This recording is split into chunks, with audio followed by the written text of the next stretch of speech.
اب آگے کا جو چیپٹر ہے باب نواقض الوضو، یعنی وہ کون سے کام ہیں جن کی وجہ سے وضو ٹوٹ جائے گا۔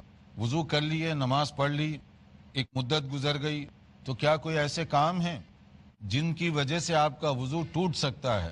تو اس کا اس کے اندر احاطہ کیا گیا، اس کا بتایا گیا کہ کون سے کام ہیں جن کی وجہ سے وضو ٹوٹ سکتا ہے۔ مثلا ایک چیز ہے جس کو آپ کہہ لیجئے اونگ، نیند۔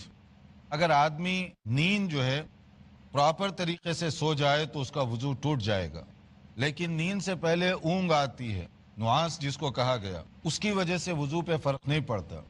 اس کی یہاں پر دلیل یہ دی گئی کہ کان اصحاب رسول اللہ صلی اللہ علیہ وسلم علی عہدہ ینتظرون العشاء، کہ نماز عشاء کے لیے صحابہ کرام نبی صلی اللہ علیہ وسلم کے زمانے میں انتظار کیا کرتے تھے، اور وہ چونکہ دن بھر کام کاج کر کے تھکے ہوئے ہوتے، جیسے بہت سارے بھائی کام کیے ہوئے ہیں، جلدی نیند آ جاتی ہے تو اونگنے لگتے، اور جب نبی صلی اللہ علیہ وسلم تشریف لاتے، جیسے کہا گیا حتی تخفق رؤوسہم، یہاں تک کہ ان کے جو سر ہیں وہ ہلنے لگتے، یعنی جیسے آدمی آپ نے دیکھا ہوگا کہ اونگنے کی وجہ سے جو حرکتیں کرتے ہیں وہ نیچرل ہے۔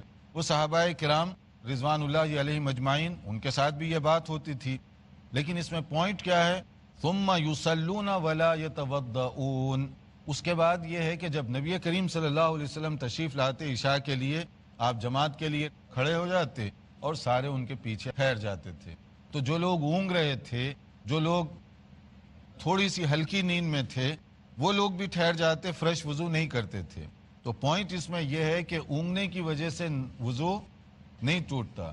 ہاں اگر کوئی گہری نیند لے تو اس کا وضو اس وقت ٹوٹ جائے گا۔ کیوں وضو اس کا ٹوٹ جائے گا؟